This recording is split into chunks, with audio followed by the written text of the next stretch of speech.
गे। तो फिर चलो बहन, मैं अभी चलती हूँ, वैसे भी मैं फ्री हूँ। चलो चलो रानो बहन, मुझे भी कोई काम नहीं है। फिर दोनों पास वाले जंगल की तरफ चल देते हैं। अरे आओ आओ बहन, कैसे आना हुआ? सब कुछ ठीक तो है ना? और ऐसे कालू कौवा उनका स्वागत करता है। हाँ हाँ, सब ठीक है। वो क्या है ना, बात ये है कि मैंने और रानो चिड़िया ने एक प्लान बनाया है गेहूं की फसल बोने का। बहुत अच्छा, अब तो बारिश भी हो गई है और गेहूं की फसल बोने के लिए मौसम भी अच्छा है, पानी भी मिल जाएगा। लेकिन एक परेशानी है कि हमारे पास गेहूं के बीज नहीं है। अगर आप हमें गेहूं के बीज दे दो तो आपका बहुत एहसान होगा। इसमें एहसान वाली क्या बात है? ये तो कारोबार वाली बात है। आप मुझसे गेहूं ले जाओ, जब आपकी फसल हो जाए तब आप मुझे उसके बदले गेहूं दे जाना।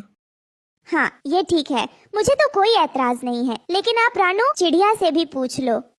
नहीं नहीं बहन, मुझे भी मंजूर है। आप बड़े हो, आप जो फैसला कबूल करोगे मुझे सब मंजूर है। तो ठीक है, आप यहीं बैठो, अब मैं अभी आपके लिए गेहूं के बीज लेकर आता हूँ।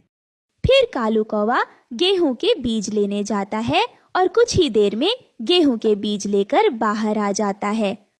ये लो बहन, गेहूं के बीज। लेकिन एक बात याद रखना, मुझे गेहूं की कटाई के समय भूल मत जाना। मेरे गेहूं मुझे वापस जरूर करने आना। कालू भैया, मैं वादा करती हूँ, हम आपके गेहूं के दाने आपको जरूर वापस कर देंगे। फिर रानो और लाडो वो गेहूं के बीज लेकर वहाँ से चली जाती हैं।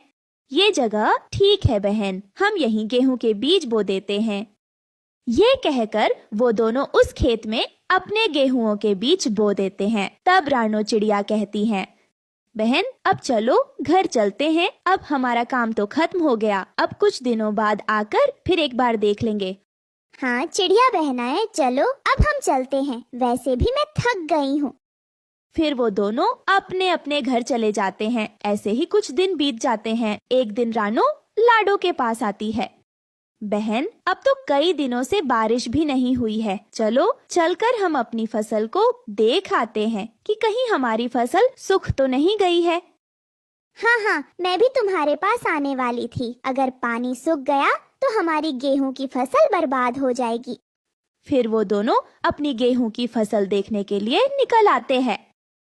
रानो चिड़िया, वही हुआ है जिसका हमें डर था, कहीं हमारी फसल सूख ना जाए, इन्हें पानी की